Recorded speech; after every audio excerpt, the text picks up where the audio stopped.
ওয়ালাইকুম রাহমাতুল্লাহি ওয়া বারাকাতুহু। সম্মানিত দিনী ভাই বোন, আপনাদের কাছে খুব গুরুত্বপূর্ণ একটি বিষয় নিয়ে আজকে উপস্থিত হয়েছি। সেটি হচ্ছে যে সমস্ত দিনী ভাইরা, যে সমস্ত প্রবাসী ভাইরা যারা বিদেশে থাকেন, দেশের বাইরে থাকেন, তাদের জন্য কয়েকটি টিপস বা উপদেশ নিয়ে এসেছি, খুব গুরুত্ব সহকারে শুনবেন। দেখেন, নিজের স্ত্রীকে, নিজের ভরপুর যৌবনালা নিজের বউকে বা স্ত্রীকে বাড়িতে রেখে আপনি বিদেশে বা প্রবাসে থাকছেন। সৌদি আরব, কুয়েত, কাতার, হংকং, সিঙ্গাপুর, মালয়েশিয়া, বিভিন্ন স্থানে। শুধু তাই নয়, আমরা যেগুলা কাছে হয়তো ব্যাঙ্গালোর, চেন্নাই, কেরালায়, মুম্বাই, দিল্লি, এই সমস্ত আমরা যারা যাই থাকি নিজের স্ত্রীকে বাড়িতে রেখে, এটা ইসলাম শরীয়ত অনুযায়ী কতটা সত্যতা বা কতটুকু জায়েজ? একদম না জায়েজ করা হয়েছে। বিদেশে আপনি যাবেন, খুব জোর হাদিসে বলা হয়েছে 3 মাস থেকে 4 মাস, ঊর্ধ্ব 4 মাস, তার বেশি বাইরে থাকা যাবে না।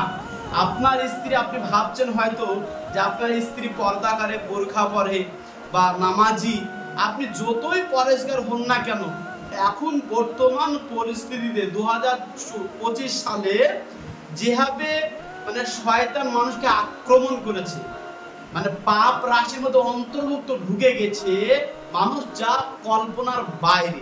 এবং জেনা ব্যভিচার এমন ভাবে বেড়ে গেছে যা আপনি কল্পনা করতে পারছেন না, যেটা আমরা সোশ্যাল মিডিয়াতে দেখতে পাচ্ছি। যেখানে সেখানে দেখছি আপনার স্ত্রী হয়তো ধরা পড়েছে, বা আপনার স্ত্রীকে আপনার অপমান করা হচ্ছে বা বেয়াদবি করা হচ্ছে। কারণ কি? একমাত্র কারণ হচ্ছে আপনার কারণ। যারা প্রবাসে থাকেন ভাই, আপনাদেরকে কষ্ট দেওয়ার জন্য বলছি না। আপনি থাকছেন কিসের জন্য? আপনার স্ত্রীর জন্য, আপনার সন্তানের জন্য। আপনার পিতা মাতা কত কষ্ট করে লালন পালন করছে, পিতা মাতার জন্য আপনি বিদেশে পড়ে রয়েছেন। ওই প্রবাসে আপনি আছেন, সৌদি আরবে আছেন, কুয়েতে আছেন, কাতারে আছেন, আমেরিকায় আছেন, আপনি চেন্নাই আছেন, কেরালায় আছেন। কেন? পরিবারের জন্য। আপনি কত দুঃখ কষ্ট দেখাচ্ছেন, কিন্তু আপনার স্ত্রীকে আপনি রেখে যাচ্ছেন। 20 বছর আগে তো আপনি বিদেশে যেতেন না, 25 বছর আগে তো আপনি সৌদি যেতেন না। যেতেন না, এই দেশে থেকে আপনি কাজ করতেন। এটা জায়েজ নয়। আপনি কি মাইন্ড করবেন, আই ডোন্ট মাইন্ড, সেটা আমি মাইন্ড করি না। যেটা সত্য কথা, যেটা সত্যতা, যেটা সত্য বাণী, সেটা আপনাকে পৌঁছে দিলাম। যে সমস্ত ভাইরা প্রবাসে থাকেন, যারা বিদেশে থাকেন, তাদের জন্য বলছি, আপনি নিজের স্ত্রীকে বাড়িতে রেখে 2 বছর, 4 বছর, 5 বছর আপনি বিদেশে পড়ে থাকবেন, এটা জায়েজ নয়, কখনো নয়।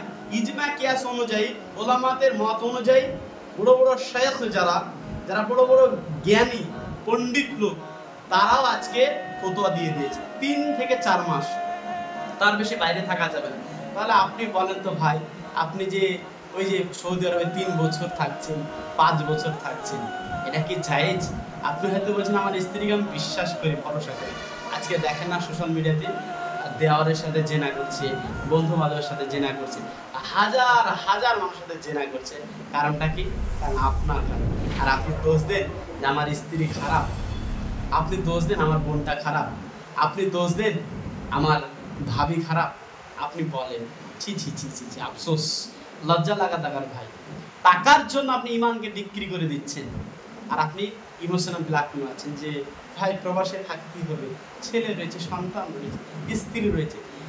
যেই ছেলে সন্তান থাকছে না, বিদেশে থাকার কারণে সন্তান চলে যাচ্ছে, নিজের স্ত্রী চলে যাচ্ছে অন্য কোনো পরপুরুষের সাথে, নিজের বাপ মা আপনার কোনো খোঁজ খবর নাই, শুধু টাকা দিলেই হয় না ভাই। এই জন্য আপনাকে বলছি, আপনি পরিবর্তন হওয়ার চেষ্টা করুন, এখনো সময় আছে। বর্তমান পরিস্থিতি অনুযায়ী, পরিবেশ ও পরিস্থিতি অনুযায়ী আপনি পরিবর্তন হন, তওবা করুন, ফিরে আসুন। আপনি গ্রামে আপনি ব্যবসা করেন, আপনি গ্রামে থেকে আপনি কোনো কাজ করেন, সেরকম আপনার দক্ষতা যদি থাকে, আর বিদেশে যেতেই হয় তাহলে 3 মাস, ঊর্ধ্ব 4 মাস, তার বেশি থাকা জায়েজ নয়। আপনার স্ত্রী যতই তাহাজ্জুদ সালাত আদায় করুন না কেন, ওই পরকীয়ার সময় ওই তাহাজ্জুদের ইমানদার আর থাকবে না। এটা সঠিক কথা ভাই। তাহাজ্জুদ পড়তে দেওয়ারের সাথে জেনা করবেন, তার কি গ্যারান্টি আছে? আপনার ভাইয়ের সাথে জেনা করবেন, তার কি গ্যারান্টি আছে? আপনার বন্ধু কোনো মাল দিতে এসে জেনা করবেন, তার কি গ্যারান্টি আছে? নিয়মিত 5 ওয়াক্ত নামাজ পড়ে, তাহাজ্জুদ পড়ে, কোরআন পড়ে, একটা সময় আসলে ওই যৌবন ধরে রাখা খুব মুশকিল, খুব কঠিন। আপনি বিদেশে থাকেন, আপনি বুঝতে পারছেন না যৌবন ধরে রাখা কত কঠিন। তা বললে খারাপ, পিয়ার ভাই এভাবে বলছে। অতএব সাবধান, পরিবেশ ও পরিস্থিতি অনুযায়ী আপনি চেষ্টা করেন বাড়িতে থাকা সন্তানদেরকে নিয়ে। অল্প টাকা হলে ইমানের সাথে চলার চেষ্টা করেন, হালাল পথে ইনকাম করার চেষ্টা করেন। অবশ্যই ভিডিওটি যদি ভালো লাগে এবং যারা প্রবাসে আছে এবং দেশে আছে এবং গ্রামে আছে সকলকে এই ভিডিওটি মানে শোনার জন্য, অন্তত ভিডিও আপনাকে শোনার জন্য আপনি শেয়ার করবেন, টাকার জন্য নয় কিন্তু, আমি টাকার জন্য ভিডিও বানাচ্ছি এমনটা নয় কিন্তু, শেয়ার করবেন যেন মানুষ বুঝে জানে। অবশ্যই ভিডিও শেয়ার করবেন। আসসালামু আলাইকুম ওয়া রাহমাতুল্লাহ।